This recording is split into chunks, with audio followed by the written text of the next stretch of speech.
Welcome to Rates and Barrels. It is Thursday, July 18th. Derek VanRiper, Sarris, Trevor May here with you on this Thursday. Special shout out to the Live Hive watching us on YouTube live every Thursday. 1 o'clock Eastern is the start time. On this episode, we've got some rumors that we're going to speak into existence over time. So we're going to float some names that we think could be moved at the trade deadline somewhat unexpectedly. Hopefully we'll have some surprises in there for some people. We're going to take a look at the Cardinals and the Red Sox, two teams that are playing well right now and, really are in position to make the playoffs, but are not necessarily in position to do damage if they get there. So we'll talk about how those teams need to approach the trade deadline to become more serious World Series contenders this year. We're also going to dig into Isaac Paredes and pull-happy power hitters. How does Isaac Paredes keep getting away with it? We'll try to explain that and why it's so hard to actually get this guy out, which has been a problem for a lot of teams in the AL East and really for the entire league for the better part of these last two seasons now. Gentlemen, we begin today with some breaking news. The 2025 season will open up in Tokyo. Cubs, Dodgers, they get to make the long trip, but that's a great matchup to be played in Japan, of course. A lot of Japanese-born stars on those teams. So are we down for a live Rates and Barrels in Tokyo in March? Yes. You guys have a great time with that. I'll see you in the middle of the night here. It was like, I will jump on remotely from the comforts of my home. Yeah, I wonder. Will having a 6-month-old be? Will my wife let me go to? Probably not. So. Yeah, good call.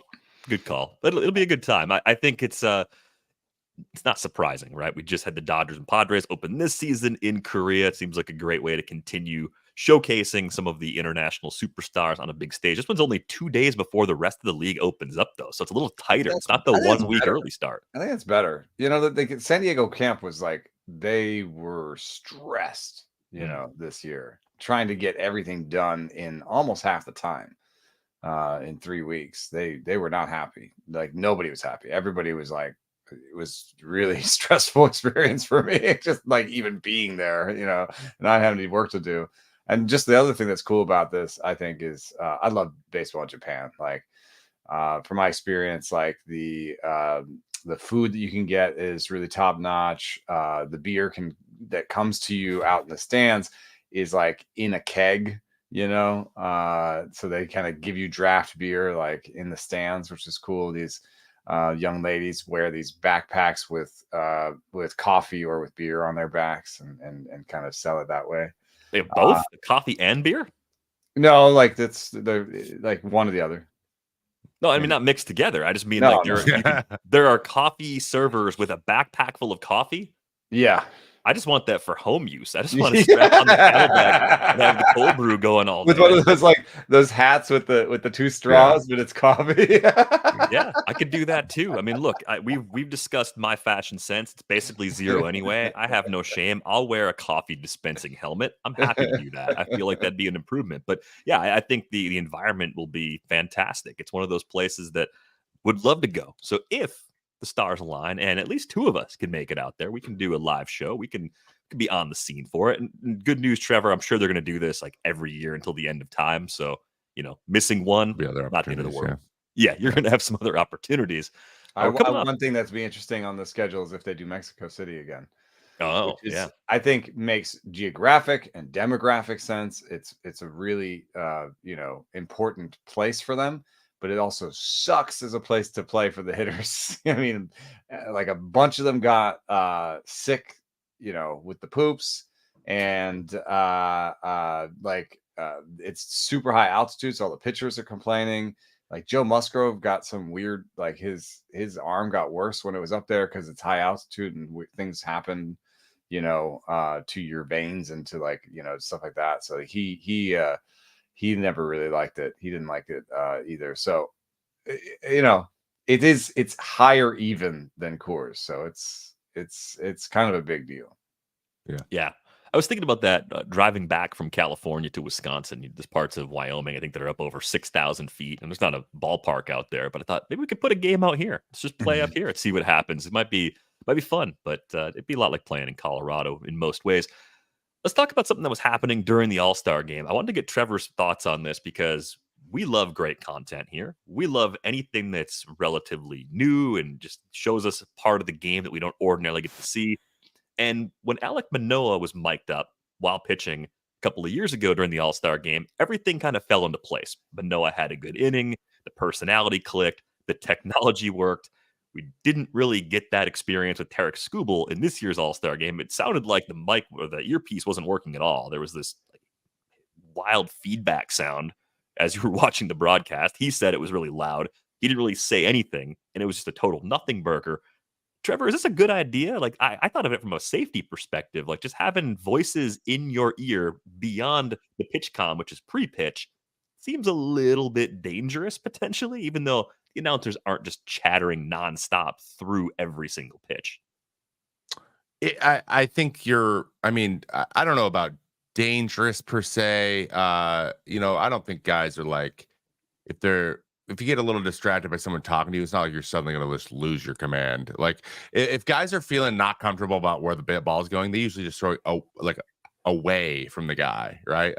The old Adam Ottavino abort the mission when you don't want to throw that pitch anymore situation. So like guys know, like, so I wouldn't be worried about it being dangerous per se, as I would be like, it wouldn't be as fun to pitch if you're trying to think through even the most simple of questions. Like you're talking about a teammate, which is a normal question.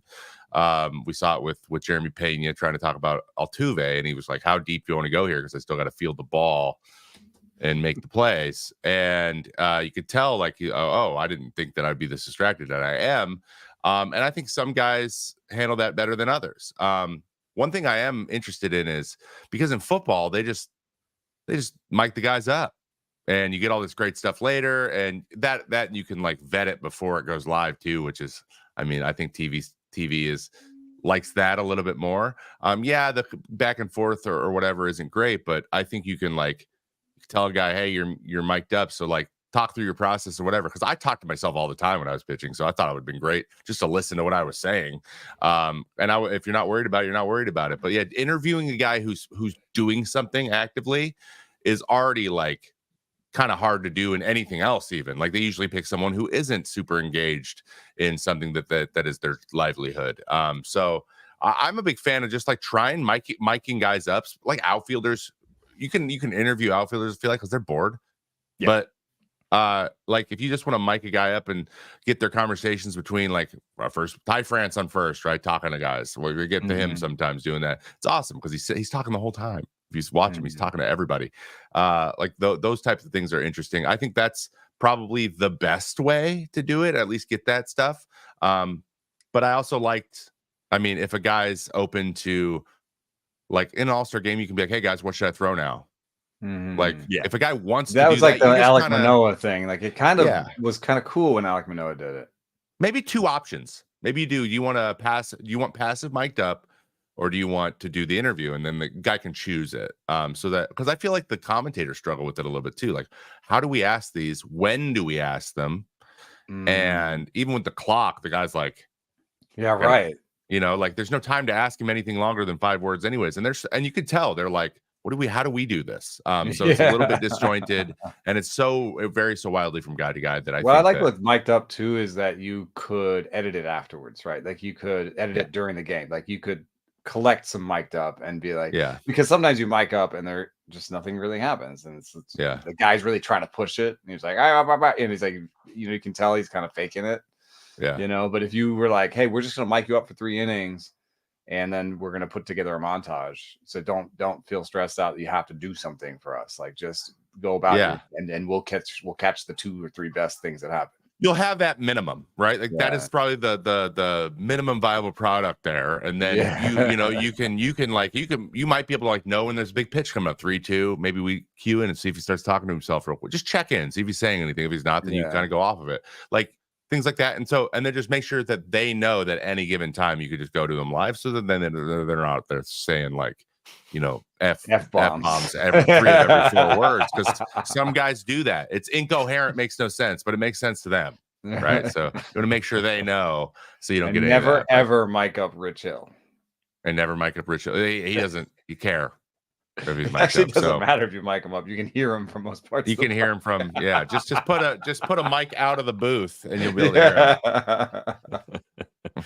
Yeah, it is that balance though of getting everybody involved comfortable that I think that they still are trying to find. I'm glad they're trying new things, but that seemed like a slight miss, and maybe that's the way to work around it. Collect the audio, play it back for us after the inning as a way to kind of fill in some of the spaces around other parts of the broadcast. That might be the best overall experience. So it seems like we're at this point right now. We're less than 2 weeks from the deadline. The deadline is on a Tuesday. It's a 6 o'clock Eastern, Tuesday, July 30th trade deadline. So a little earlier than usual. And now we're getting that flood of these teams need to go get these players. And the player that I keep hearing being linked to everyone is Tarek Skubal. And I just wanted to start, like, what do you think the odds are the Tigers are going to get some kind of offer from anyone that's good enough for them to move Tarek Skubal when you also consider that they fancy themselves as a franchise trending in the right long-term direction, right? They probably went into this year thinking there was a shot they could be a wild card team. But if it wasn't this year, it's probably 2025. And if they trade Tarek Skubal, they have to get a combination of players back that like replaces him and gives them more. I don't see any team willing to do that. So I keep thinking the Tarek Skubal rumors are just flat goofy based on where the Tigers are at as a franchise right now and the difficulty of finding frontline pitching like him. Yeah, I think they're goofy. I mean, don't do it. What are you doing? Don't do it, Tigers. Like, yeah, he's your guy. Those Tarek Skubals don't come along very often. Yeah, like, and if you're close, he's your ace. Yeah. If you just look at what's happened, those trades haven't happened much recently. Yeah. I think the trend is towards really rentals.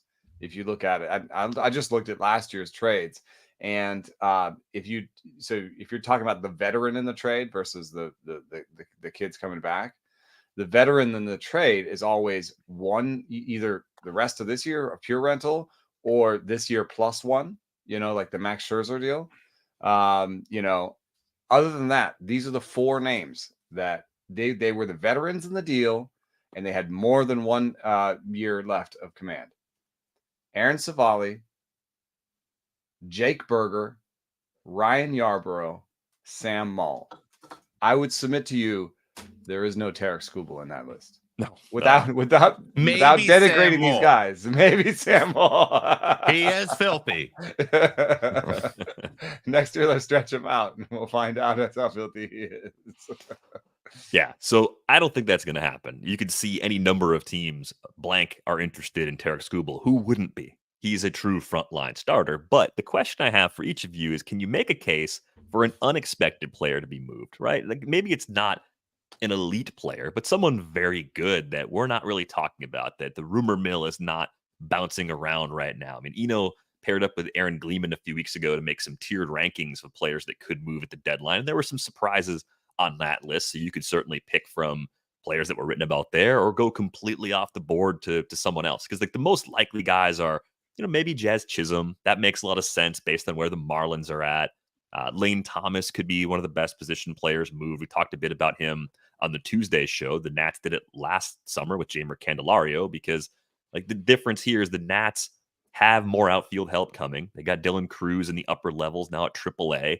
Thomas is a little older, not necessarily a guy that's part of their next great team. So he could be as good or better than some of the other position players available, and that could make him appealing to teams trying to get an upgrade that's not a rental. That sort of fits into the Eno, Jake Berger grade sort of player, just a guy that plays in the corner outfield instead. Yeah, I just think that there's such obvious sellers, and there are so many people that are going to convince themselves that they're buyers or stand patters. That I think this is going to be really difficult. We were just running through the different teams where a surprise trade could happen. And you say, if you're in the San Francisco Giants, front office, or the Diamondbacks front office, or even the Reds front office, I think you say, we're in it. We're 3 games under 500. Everybody's in it. Like, why? Like, would the Cubs sell? The Cubs are 47-51. They're at the bottom of their division. You might list them as a seller in some places. Maybe some people are clamoring for them to sell, but they could, win their next series and be right in the middle of the wild card race. So, I think identifying sellers is hard. And then, so then you look at like, okay, the Nationals, they can be sellers, and that could be good for them. But would they sell Mackenzie Gore, in the same sort of situation that we're talking about with Tarek Skubal? Maybe it's not quite Tarek Skubal level quality, but I think Mackenzie Gore is a very good pitcher.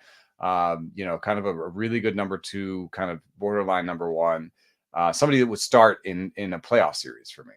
And they've got him for 3 more years. If you're the Washington Nationals, I think you tell yourself, hey, man, I think we're going to be good in the next 3 years. That's why these teams don't trade people that have 3 or 4 years of control, because you're like, we're just admitting that we're not going to be good for 4 years.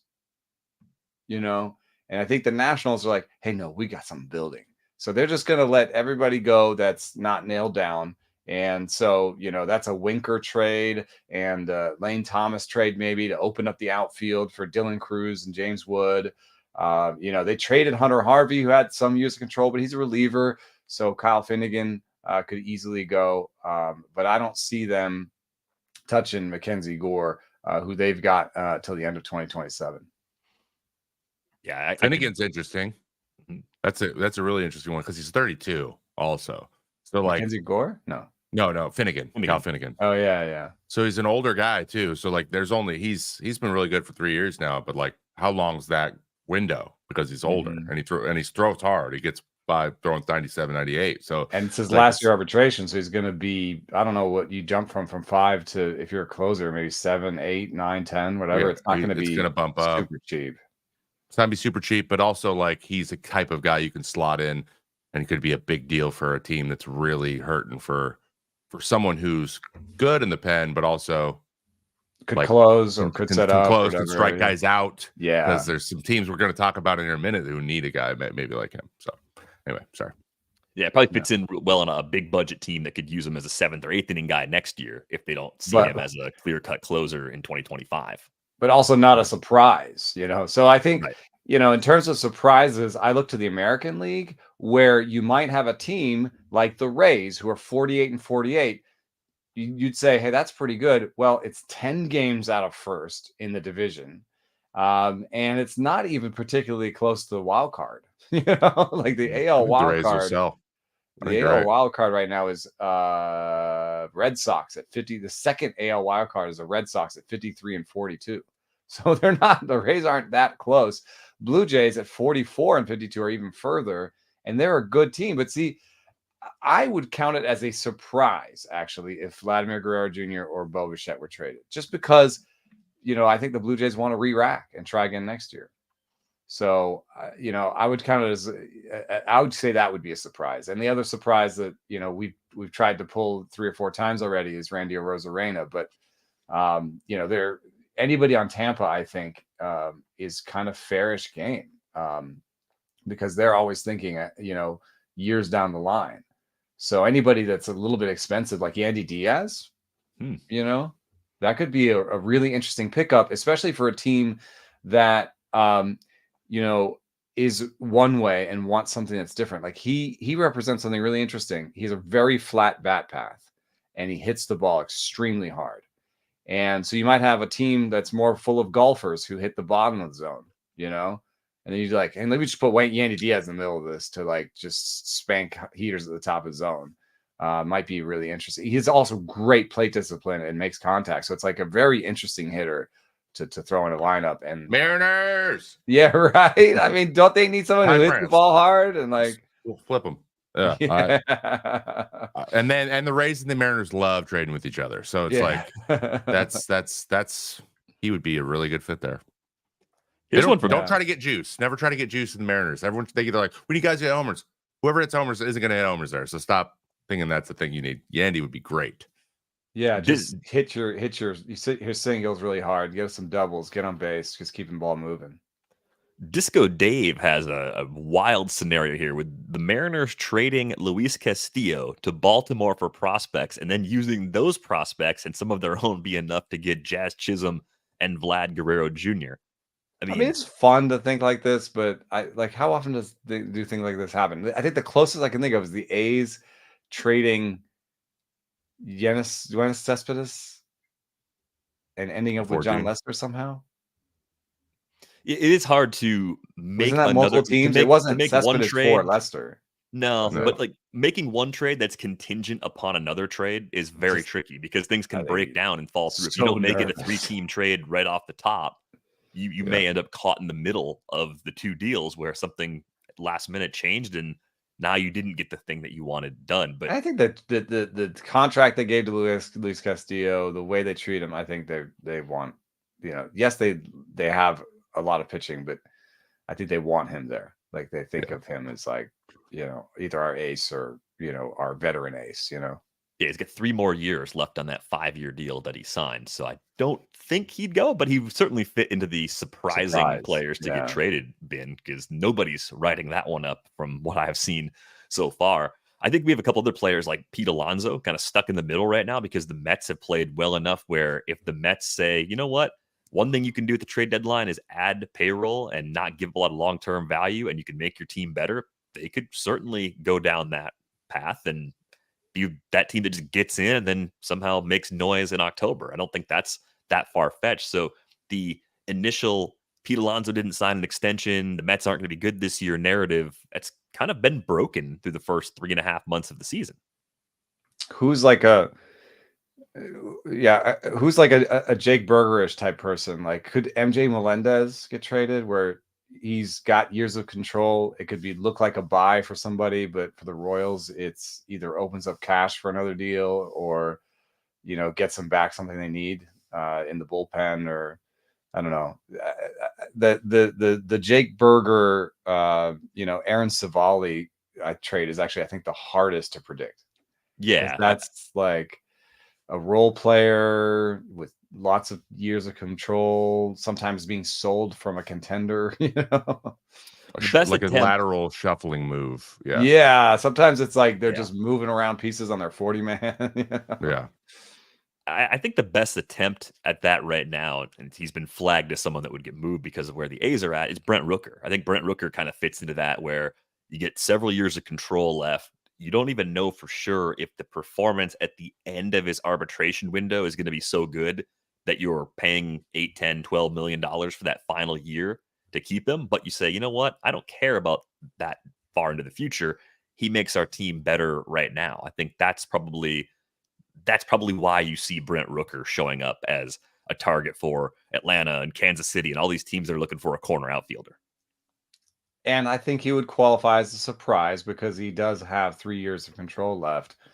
But it wouldn't be a surprise in terms of where the A's are. It might make sense for them to do this because, I feel sad for Brent Rooker having to play in Sacramento next year at 115 degrees on the field.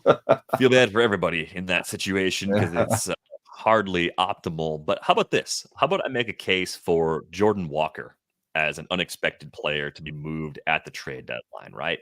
The Cardinals truly fit the at the fork definition, leaning more toward being a playoff team, not, or at least flirting with that line. 41.3% chance of making the playoffs, according to Fangraphs. They're 4.5 back of the Brewers. I think most people outside of Wisconsin and many people inside Wisconsin think the Brewers are gettable. They're just waiting for the wheels to fall off. But they've been able to do this with pitching that couldn't possibly sustain. I hear that tone in your voice. That's the tone, right? Everybody who's saying that, Derek? Yeah, the haters. Bob from Oconomowoc.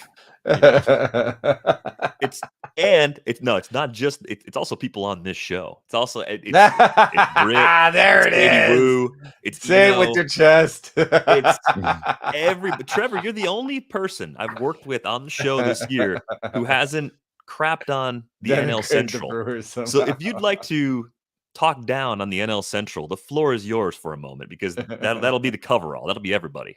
Well, it's funny as a player, like the doom and gloom around the Brewers for me is I'm like, why it always ends up being okay. Like Brewers always get it.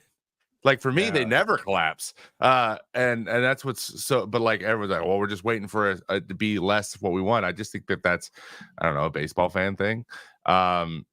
Yeah, I don't see it the same way. Well, then again, I'm over here watching the Mariners every day, and we're waiting for that just to be like we're waiting for the.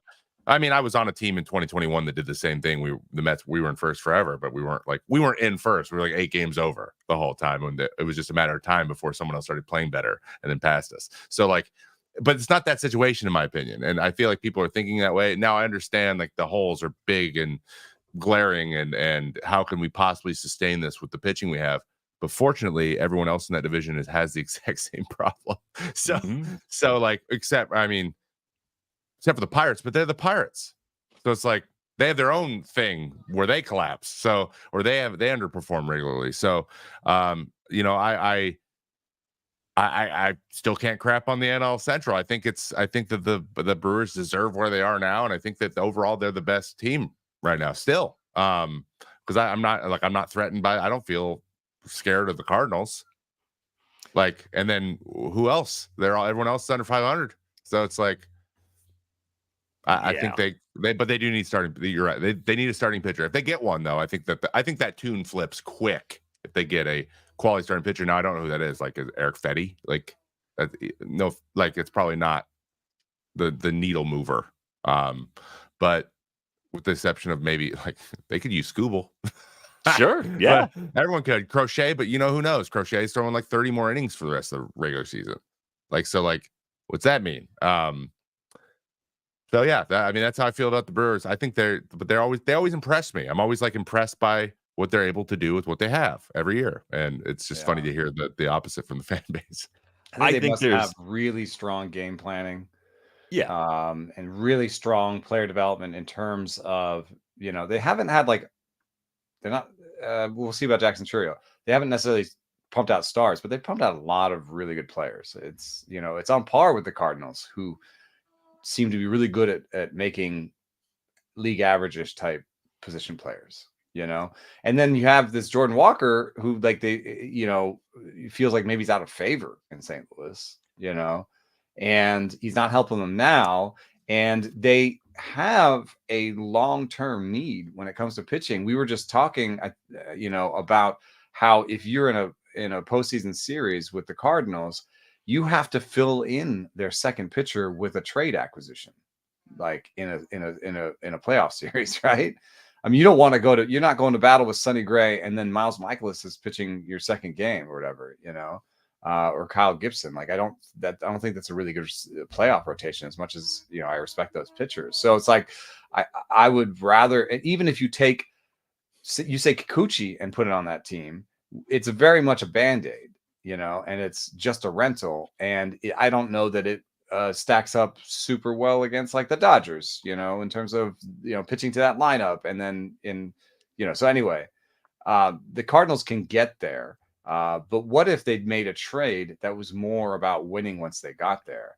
And so they tried to go up the food chain a little bit, and maybe get into the Garrett Crochet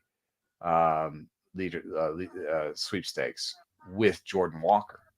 Right. I think it's Walker and some other pieces in order to even get there. But I think when you're getting nothing from Walker this season, I can't believe he hasn't hit his way back onto the roster yet, given that as a 21-year-old, he was 16% better than a league average hitter last year.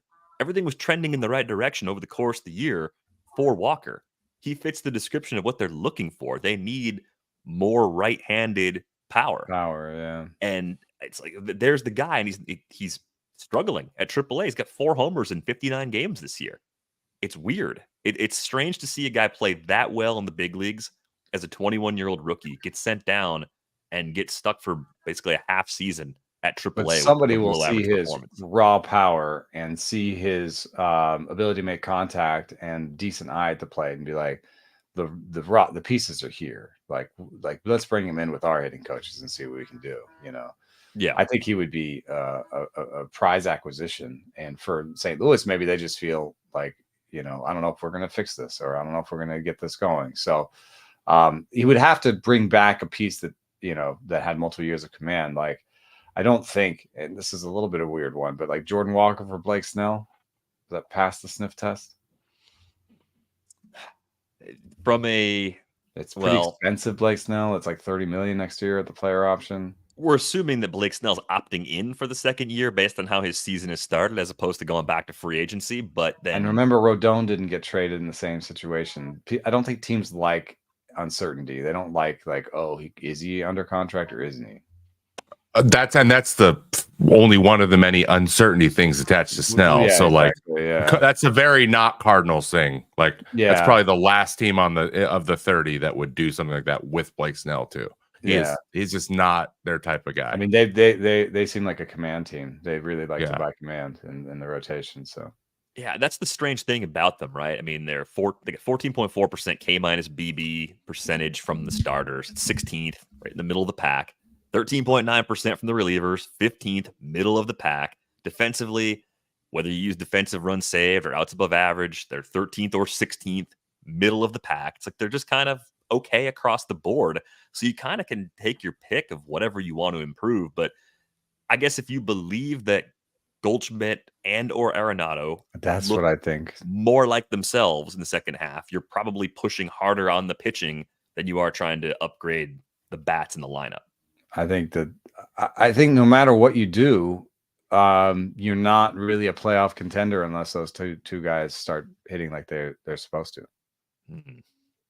So on some level, you're like, why spend a lot of future pieces to add to that lineup if really it's just like I can't make a good lineup out of this if they are not good. You know? Yeah. That's how I see it. So like I don't think I want to do that. And I think that the rotation looks bad enough where I at least want to put a rental in there for a postseason series. So I think I would just focus on a rental starter and just hope my bats turn it around. So yeah, if you can't go big in a trade involving Jordan Walker, then you're upgrading smaller, one rotation spot, maybe extra bullpen arm for depth, one more complimentary bat, which is going to make Cardinals fans upset. I think if they. I went on the radio in St. Louis and they're like, "Who could we get?" And I was like, "Well, there's a pretty good right-hander top of the rental list. His name is Jack Flair." Yeah, they didn't want to hear that, did they? Yeah, I did not. But they could be a Max Scherzer team if the Rangers fall out. I think that could be something that fits them actually. Okay, yeah, that could be interesting. Maybe yeah, I think because of the no trade, there's a little more of the less certainly going to be moved. But at the same time, like I mean, he went to Scherzer must Missouri. win. Maybe St. Louis is on the list, guys. Yeah. Maybe it is. Let's shift the focus over to the Red Sox for a few minutes. I was looking at their schedule before the deadline. They start with 3 against the Dodgers in LA, 3 in Colorado, which is just a fun house, even though the Rockies aren't good, 3 against the Yankees, and they'll be in the middle of a 3-game set against the Mariners when that deadline arrives a couple of weeks from now. This is an interesting team, too, because I don't think they necessarily expected to be 11 over 500 and only 4.5 back of the Orioles. Right now, they're sitting with a 52.5% chance of making the playoffs, according to Fangraphs. It's a tick below 50% at 48% by BP's PECOTA system. And even Craig Breslow, he had an in-game interview on Nesson recently, and he said, this team has put themselves in a position where we have to take them seriously. Which is, that's how I'm thinking of like, wait, were you not taking them seriously? It was an amazingly honest quote. It was like, oh God, oh. Here's my first one. Didn't mean it like that. Yeah, I mean, like we always believed in you, but trying to walk that one back. It is a little funny because the first thing you think about when you look at the Red Sox is, boy, they could really use an impact starter. Like they've done really well with that rotation, but Chris Sale would sure look good. Rotation. And it's even worse just because Vaughn Grissom's been hurt. It's been just a lost season for him so far. There's a chance Vaughn Grissom comes back and is a good player and actually fills a need on the infield, and that helps. That's possible. But where do you think they go? Jen McCaffrey just wrote about their possible deadline and suggested a reunion with Nathan Eovaldi. If the Rangers are, in fact, moving some pitching, that seems more like the cost level that the Red Sox would be comfortable with, given their lack of confidence, perhaps, in being in this position in the first place. So is it Eovaldi plus one hitter, and that's probably a good deadline for the Red Sox if you're running the ship there, Trevor? I would say, yeah. I think Eovaldi would be a great pickup. I think Texas is. I can imagine what the conversations in the up in the offices are right now, because they could clean up They They really have a could. lot of attractive rental pieces. A lot of attractive rental pieces like Kirby Yates and Robertson are like people are like they would love to have one of those two guys. I was saying like Haney's a really good rental for a back end even, of like, the rotation because Heaney, he can go into your Gray, bullpen. Max. Now you've got or like a Eovaldi. power mid, like playoff bullpen guy, like a power lefty that can come in to give you 2 innings if you want in the middle of the game. Yeah, he's extremely versatile. He's shown that he can do it, and he's done it the last couple of years. And he's been throwing really well as just a full blown stretched out starter right now. So it's like, I'm talking about that game he threw against the Orioles a week or two ago. That was really impressive, and his command seems like he looks like he's dialed in pretty well. And so if they sell, I think the number of teams, especially in the NL, that are gonna try at least to do like some sort of grab one guy. I think they could get like they could move 5 guys who are all on either expiring contracts or have 1 year on them and really get a lot back from 5 different teams. Which and they have enough. Like they got DeGrom still on contract for a while. They got Simeon and Seager. Like they have their core still, so they're in a really good position to where they don't have to like tear it down and still get a ton for guys. They have a lot of that capital, so that's why I'm saying they're going to probably do that. I'm almost like I'm feeling really good about them just being sellers. I don't think they're just because they were so confident and they're not really buying a lot in the offseason. So I feel like they're going to confidently sell and just be like, this is what we're doing. If I was them, I would say sell for arms. Yeah, go get arms. Sell for like high level arms. Something, ask your nerds who they like, who's high in stuff plus, who's high in this, whatever. Find guys that you can change. Find guys you can coach up and just get a bunch of arms because that's what they'll be trading away and that's what they need. So yeah, I could see that. I hate to do the same thing I just did though. Vaughn Grissom to the White Sox for Gary Crochet. No, like whatever. However they got that deal done, however the Braves did that, the Red Sox aren't getting equal value trading away Grissom right now like that. Well, that's a sunk cost fallacy. You could say, hey, whatever he is worth, he's worth. Like we don't have to think about what we did before. But I do agree, it's a human thing where you're just like, I don't want to admit I messed that one up. Well, it's also an optics thing too. They have to explain it, and they don't want to like.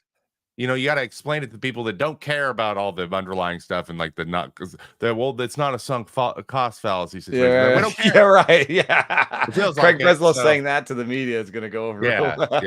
He's not going to say it. I have confidence. They know that's not going to happen. Yeah. He's got feel. He knows, but I think what's hard about the Sox that's interesting is that they're actually kind of really good in all these different ways. Like I was like, oh, they'll just get a reliever and say we did something. I mean, they don't necessarily need to get a reliever. By Fangraphs WAR, they're the 3rd best bullpen in baseball. I guess like maybe some power in the bullpen. They're kind of funky in the bullpen, maybe. But even some of the guys they don't throw it soft. But just I'm thinking Jansen's like not throwing as hard as he used to. So maybe having some sort of like hard throwing guy that you could bring. I want to get a strikeout guy if they can, someone with a good breaking ball or something. Like they have 2 guys with 10 holds, right? So they kind of just been everyone's like 5 to 10, like the whole bullpen. So they've been just kind of mix and matching to try to get to Kenley and having the one guy. You're like, this is our guy, at least our one. In the Kenley group where 8-9 is good. Like it's a big difference between having 8-9 covered than just 9 covered. And they're 15th in bullpen strikeout rate. So you're right. Yeah, they're not punching a lot of guys out. Though Martin is throwing a lot better lately, and his strikeout rate is increasing. They don't have a bunch of swing. Actually, honestly, the same thing with the Cardinals. They've been relying very heavily on. They have a guy with 26 holds. They're the 26th in strikeout percent. But they're 5th in walk, so like they're very Cardinals. Yeah, but it's just like you need one. You need a fireman type guy. Everyone can use one. The Blue Jays have a couple. Helsley's like not really an every night guy too. So if you got like Finnegan or something, like you could. Yeah, Finnegan's good close on the guys on the night. And he's old. They love that. But like the Sox are, they're, you'd say, okay, a bat, but they're very obviously have 2 guys that need to be better going forward in Masataka Yoshida and then Tristan Casas coming back. And if I hate to be like, oh, our best trade acquisition will be Tristan Casas coming back off the IL, but like you're not going to improve first base if you got Tristan Casas coming back at some point, Although, have you been following the Tristan Casas stuff? Yeah. So he was supposed. What a guy. He was supposed to be swinging, and so they were asked him like, so you were doing a swinging? Yeah. He's like, yeah. And so she was like, what kind of swinging? He's like, well, in my mind mostly. Mental reps. And the Sox like, oh wait, you didn't actually take any physical reps, so they had to kind of update their time frame. They're like, well, since we thought he'd actually been swinging. He explained it for a while too about what it is to do swings in your head. So he went on like and they're like, just to be clear, you're talking about mental reps, right? So that we can, because we're writing articles here, man. We got to tell people whether or not you're swinging. He did an in-game interview about how his dad got arrested on a little league league field on Father's Day. He's John Crump while he's playing, man. This is awesome. Oh my God, I love that guy. It's hard to find that much entertainment that easily, but Tristan Casas is a never-ending supply. I mean, he's important to them for sure down the stretch. So I mean, you're not going to upgrade first. Yeah, Dom Smith, you could no, you're gonna get Casas. I'm gonna, and you're hoping that Von Grissom puts it back together. I think that's what you're hoping is he puts it back together and comes up and can be a piece for you. He has some versatility. He's not the best defender, but you can play him in different places. Right, you play him at second, move Hamilton back to short, move Rafaela back to center, move Jaron Duran back. You shuffle everybody around, improve your defense, you need to, by bringing him up. Would you consider Adolis Garcia, either for the Red Sox, right-handed power, fits into the corner outfield mix, adds defensive value, having a down year at the plate? But if you're the Rangers, like so much of the conversation around the Rangers is the pitching depth. I agree with that. I think that's where most of the moves are going to happen. Garcia is one of those guys that in the right deal, I think could be on the move too, right? I mean, like, look what he's done prior to this season. Usually about a 3-win player.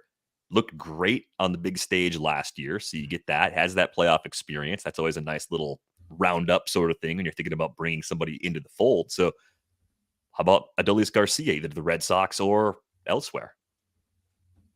He looks like a Red Sox to me. I could see him in a Red Sox uniform. First of all, he passes that test. I just don't know if he's kind of in that fan favorite, like Ranger core guy. He's in that core, and he's been there for the tough years too. So that would be a tough one for the fans to swallow. But again, in terms of and he's also, you're right, it's a little bit of a down year, so that might hurt what he's asking for. But again, there's so many teams that might want to add. He's like a type of guy too, like not quite a Cespedes type, but like he could just go and rattle off 12 homers in a month. He could just do that. And that's the time he's got that kind of like wild card thing going that I don't think there's many other guys on, maybe Randy. And the flip side is like, if you're the Texas, you could be thinking, well, we don't love, he's a chaser with a high strikeout rate who debuted late. So he's already 31.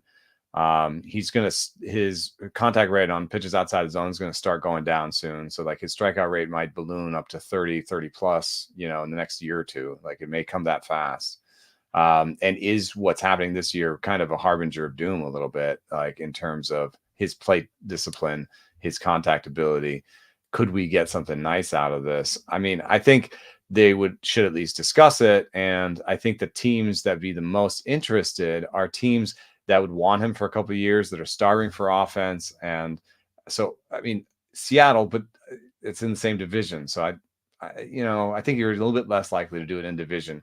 But how about like a Pittsburgh who could like put it as a buy, saying, hey, we got a player who's going to be more expensive. We're adding to this team, but we're not just adding to this team for now.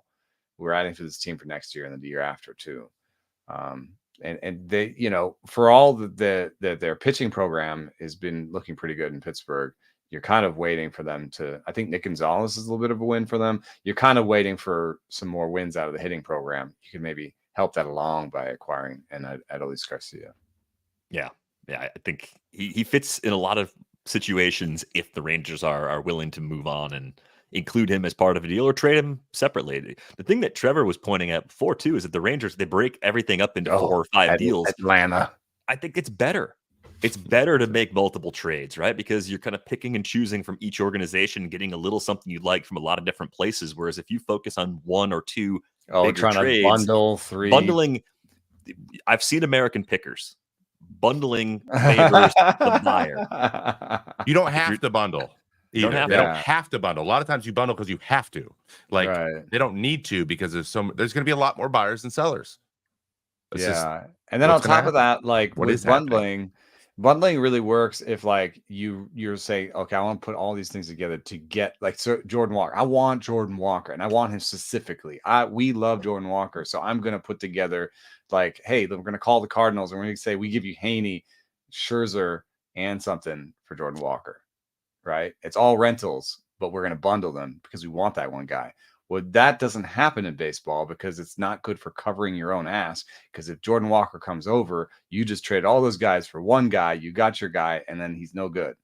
So it's your fault, just Mr. GM guy. Whereas if I traded those 3 guys for 6 prospects, from 3 different organizations, the odds are one of those guys is going to be good. I can be like, yeah, but what about this guy? We got this guy. Yeah, it's diversifying. It's diversifying what you're trying to do long term. You're not putting too much behind one major acquisition, and I think that's the main reason why we see teams kind of deal this way now. Let's get to actually kudos in this light to Craig Breslow for doing the basically sale for Ron Grissom. That's a 1-for-1 challenge trade. Now he doesn't look great for it, but it was kind of Stonesy. Well, I was at the Rolling Stones last night. So you were, yeah. How long do you have to wait before you could actually say it was a bad trade for the Red Sox? It was obviously a good trade for Atlanta based on how good Sale has been, and you have to wait and they extended him or 2. Yeah. But like, go back 3.5 months ago. I don't think anybody was expecting this from Chris Sale either. And given the recent problems with injuries, trade at first because a position player. I thought this was going to work out really well for the. I thought the change of scenery thing was going to be a big thing for Sale, and I asked him at the All-Star game on Foul Territory, and he said he didn't want to say like, "Oh, leaving the Red Sox was a great thing," but I'm like, there is something to like leaving that training room that you just lived in, because now when he has that associated, like, he just like comes in the clubhouse and goes. You're not associating with success. You're associating with her being hurt, and there is a psychological part of that, and he mentioned it. So I'm like, going somewhere, getting a clean slate, not having to be the guy, not having the big contract, having Max Fried, who's already the ace, like all that stuff. So just to say, he might not have been this Chris Sale either. So in Boston, yeah, it reset the expectations a little bit. The new chapter seems like sometimes you need that, even if you're Chris Sale. Yeah, even if you're Chris Sale, sometimes you just need a second to like let my arm. Does it work right? Okay, now I can go pitch, and it looks like that's what he's doing. With Grissom, he's not a free agent until after 2029. So aside from the fact that even if the next 2 months are still just injuries, underperformance, you don't have to wait till 2029. You don't have to wait that long. It may have some ups and downs over that time period because they're also one injury. Atlanta's paying Chris Sale now, so it's kind of irrelevant after next year, right? Right. Because that's almost just like a free agent acquisition after that point. Well, it's kind of like the Paul Goldschmidt trade a few years ago when the Diamondbacks, made that move with the Cardinals. Cardinals extended Goldschmidt.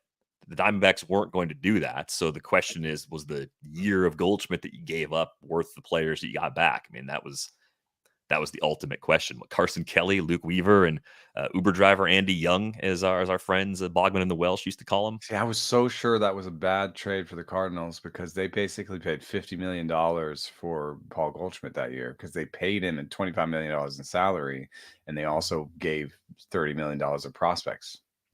Didn't really seem to matter much in the long run, though. I mean, Kelly's not their starting catcher even, and right. So it's long term. That one is a win for the Cardinals. I think pretty clear. Yeah.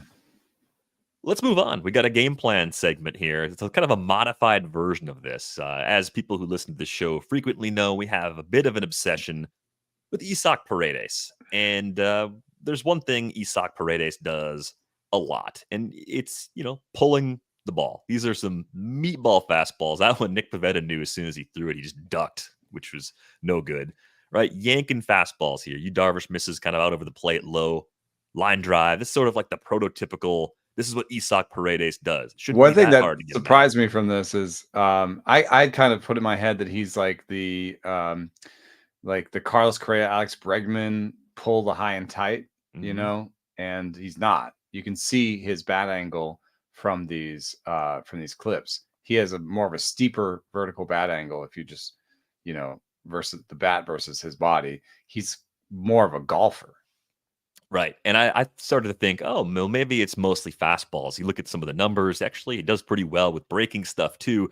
Here's a pitch. Luis Castillo throws a low and away slider. And this almost hits the foul pole. He almost wraps this one around the foul pole in Seattle, which is just like, man, that's crazy to be able to do that with that pitch. At least it seems like it is. Then I thought, okay, there's no way he's doing this with outside fastballs, right? You could throw him outside fastballs. Well, and that's what the nerd says. that's what we thought. But look at this one. I mean, like that's a moonshot off Alex Faedo. And then Kyle Bradish missed a little more over the plate than Faedo did. That one got hit to the moon, pulled as well. So this has been the plan this year. If you look at the heat maps, this has been the plan this year because, you know, you can tell he's a golfer, but out over the plate. Do we have the heat map? It's coming. It got stuck. There we go. Okay, so on the left is just his isolated slugging, and you can kind of see his bat path in it, right? Yep. You can see that he's trying to golf low and in. You know, that's his happy space. He might have figured out something high and away, but actually from the video, it looks like he's just golfing there too. And so this on the right is the new fastball plan. In the years before, it had been high and away, but they're actually trying to get the low fastball on the outside corner where there's, you can see on the left, there's a little bit of a blue, he has a blue corner down there. So they're trying to throw him low and away heaters, probably because he can golf the low and away slider that we saw. But if you throw him low and away hard, he can't get there fast enough to wrap it. You know what I mean? Like he's trying to get that ball out in front. So if it's a low and away fastball, but we just showed a clip of a low and away fastball that he managed to golf. And I think one of the things that was interesting to me when I was looking at your clips is that I think he crowds the plate more against some players and against than others. And I think I was looking at his feet, and I think they're close.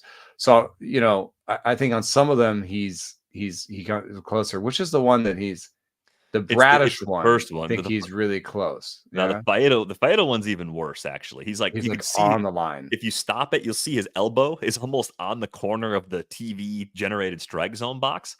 And I think there's a simple reason for it. Faedo is mostly a 4-seam guy. Doesn't really throw his 2-seamer.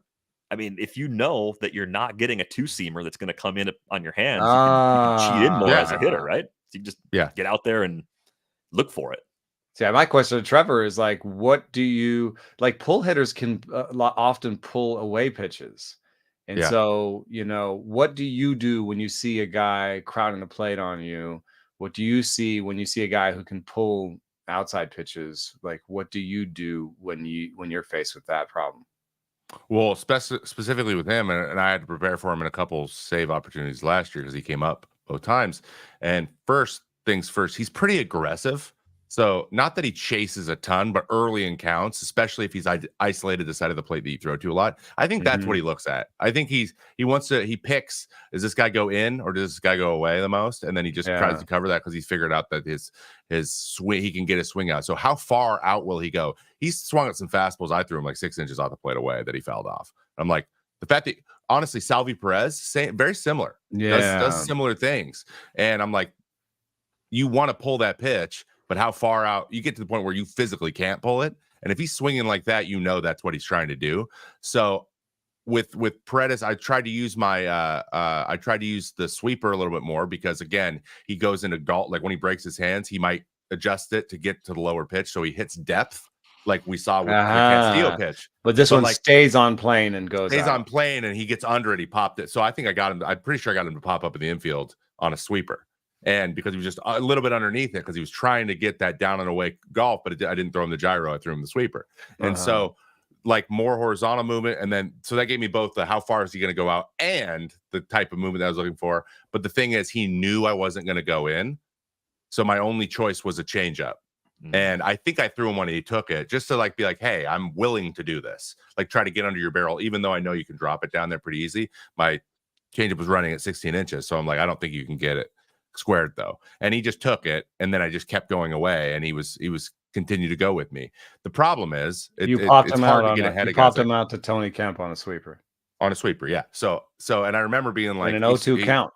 He was underneath it. Well, honestly, I was like, let's go way out there. Because he was swung at the fastballs off the plate, and then it just kind of like went away. And it had the movement, the correct movement to where he tried to get square it and lift it, and he still hit it okay for where it was. I mean, and he's got a pretty. But I would love to see too, and I haven't been able to find a good way to do this. But like how guys, because like Freddie Freeman, right, has a really steep swing naturally, but his range for how he can like go from steep to flat is impressive, and I want to see what Paredes does, that like how far down he can go, and like what's the range of the swings he takes and still hits the ball hard, because according to his ISO and his maps, like he's hit stuff up and in well too. So, or he has gotten to stuff middle up pretty well too, and down and in pretty well too. Here's an answer for you if you remember this. You stayed away from him on every pitch, except for 2 pitches, high and tight 4-seamers. That weren't even in the zone necessarily, but yeah, that was designed to kind of brush him, like not brush him off the plate, but sort of, but just be like, here's a spot that you might have to think about, because he's thinking, because I'm just up and away like from righties just all the time. Like he must have very rarely threw up there on purpose. And he was one of the few guys we did that. Though nothing I threw really ran or moved in on him. I wasn't trying to jam him. I wasn't trying to break his bat. I was just trying to get him to either take that for a strike and be like, well, now I got to swing at it, or just know that he might get it. It was kind of a win-win situation, so that he can't just fully sell out. And then I went off the plate again. He went way out there with me because he knew I was going to go back. So it was kind of like I know you know what I'm doing, but I'm still going to go a little bit farther than you can actually do the thing you're trying to do. And that's kind of the way, that's what good hitters, you got to approach him like that. But he was just so aggressive in those situations too, that I felt very confident he was going to swing at the pitch away, because that's very clearly what he wanted. So but if you had a sinker, like I think you're a guy who can throw like an up and in sinker, like a Bassett, he could just go. Well, I bet you he does too. Just 2 seams up and in, and tries to throw them for strikes because he doesn't want it. He might take it and then try to get him to chase like a big slow curveball way off the plate or something. And he is way on the plate. Guys who do that, by the way, guys who like open stance, show their back foot on the line. Those guys. This is one thing that happened in the big leagues that I found. In the minors, you go and those are guys like, I want the ball away. I'm trying to get it so I can pull the ball away. But they also had a side thing. They're like, if you threw down and in, like if you went in and didn't get it quite in there enough, they love it in. So they're trying to coax you to throw it in. Because he had that foot back, they can clear those hips really quickly, right? I can clear the hips, but it looks like I'm trying to hit everything away. Yeah. So you're like, okay, I can get in on him, like in the very generic 101 way of pitching. And then you go in there, it's like, actually, that's my natural where I hit those pitches the hardest. So I'm way up here to try to get you to throw it in because I want to hit that pitch. That's interesting, showing the back foot. But generally, those like golfer pull everything types can be kind of hard to pitch to if they can cover the top at all, right? Yeah. I mean, they become a lot easier if you're like, well, you have a hole at the top zone. I'm just going to fill it up there. Gallo. Yeah. Gallo just had big holes that you could just avoid throwing it into the not big holes. But like if they can close one of those naturally big holes for guys that pull, usually like the archetype, like the Orioles that we talked about last week, where they're they're low ball hitters. These guys usually can't hit this pitch. Yeah, low ball hitters usually can't hit up, and then you go look and they can hit up sometimes. You're like, well, now what do I do? Like that's really all you have to do. Even if they're not hitting it as much as it looks like they are, if they just get it a couple times, that changes the way you think about it as a pitcher, and that sucks. So just keep missing the pitch you're supposed to miss, please. Thank you. I think if at the top of the zone, Paredes might actually have a bit of an oppo approach, because I was looking at, I just did a heat map of his pull zones, and it's low and away and mid away, but not high in the zone. So I bet you if he does do stuff at the top of the zone, it's more of a blocking kind of like I'm just trying to chop this to right field. The more he comes up, the more I wonder, and I think maybe this is in part because Trevor was talking about Sal Perez kind of having some similar things he does. Maybe this is a more sustainable approach than we've given it credit for. Because it's not as simple as it seems. It's not as simple as the result. There's a lot of ways he gets to the ball to pull it the way he does. I think we're so tempted to look at the results and say, oh, it's a cluster of pulled balls. It's only going to work for a year or two, and he's going to wash out. But he's got a good enough eye at the plate, or you could look at Paredes and say, this is probably going to work longer than we thought. It's just a question of how much longer. Is this a 10-year big leaguer who's still savvy and finding ways to do this into his 30s, or is this going to be a little more of a fast peak guy that by the time he's 29 or 30, maybe then he loses some bat speed, loses some of this ability, and then that's too much of a skills loss for him to get away with what he's doing right now? Yeah, I mean, just analytically, there's some weirdness where like year to year stickiness, like your ground ball, fly ball mix, your strikeout rates, your swing decisions, they're stickier. This pull seems to come and go a little bit more, where I think we've been talking about pull is kind of an interaction between the pitcher and hitter. Pull has to do with your contact point. Pull has to do with, am I going to go get that ball? Is the pitcher able to manipulate that, me wanting to go get that ball out in front? Is the pitcher able to pitch to me knowing that I like to golf these pitches? You know what I mean? Like there's an interaction there for pull that's not just the hitter and not just the pitcher. It's in between the two. And then the other thing that is interesting that is, in order to know how good your pull rate is this year, I need 200 batted ball events, according to Derek Carty. 200 batted ball events. I need 50 batted ball events to know if your barrel rate is good. So if I'm just asking, how hard are you hitting the ball? Did you hit the ball hard? Do you hit the ball in the air? I can know that in 50. I can know that almost 4 times faster than I can know how much you pull the ball. Because I think you can wake up and be like, oh, I'm going to let the ball travel this week. Oh, I'm going to pull the ball this week. You can do it pitch to pitch. You can be like, I'm going for it on this one. Like A swing, B swing. I'm going to let the ball travel on this. It's a 2-strike count. I'm just going to battle, So I think you can change something about yourself there. That's tough. But if you're like Paredes and you keep doing it year over year, I think, another thing that comes to mind is I was talking to a guy who's a director of player development for his team just recently. And we were talking about if you have a high VBA, so if you have a steep thing like this, then it does make sense to pull the ball, because I don't think you're going to push the ball well. A steep VBA, I think, will create that slice. You'll just chop that ball and slice it, just like he did on the pitch you got him out on. He'll slice that ball to second base. It'll just be one of those really spinny things that's not going anywhere. And if you have a flat swing like Andy Diaz, then you can go the oppo really well, right? You kind of you're just spraying that ball. You're blocking it. You have that flat swing. You're just getting to it, and it doesn't have that much loft, but you're getting it everywhere. What do you need to be successful with a flat swing? Primo bat speed, like Andy Diaz has. You need to murder that ball, so that if you murder that ball, you hit a screen like Stanton. Stanton hits those screamers to the opposite field, right? He just murders that ball, so it works. But Isaac Paredes should not try to go oppo very much. And he should not, he's trying to golf it. He does not need primo bat speed because he has the good VBA. He can put the good angle on it. So I propose to you that this is kind of nerdy, but that there's a optimal contact point for the hitter based on his vertical bat angle and his bat speed. Because if you are a golfer, you want to get that ball out in front and you just want to lift it. If you are a primo bat speed flats, like a Juan Soto type, you want to let that ball travel, have great discipline, and swing the bat really hard. So there's a little bit, there's sliders on that where you can kind of find some optimal things for you given your bat path.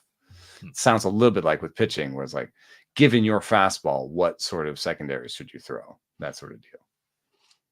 There was one other kind of related thought that I thought was interesting as we were getting ready for this segment, and it's that when we talked about Hunter Brown a couple of weeks ago, the 2-seamer was really big for him just getting on track and being as good as he's been for the last 2.5 months now. And it was something that Alex Bregman had actually talked to him about. And Bregman is the kind of guy that uses an approach like this, where it's very pull heavy, right? And the reasoning was, he prefers the high and tight a little bit. It's a little bit more of a flatter swing. Yeah, different kind of swing, but the reasoning was, I think the two-seamer just keeps hitters from cheating in, from being, it gives them one more thing to think about.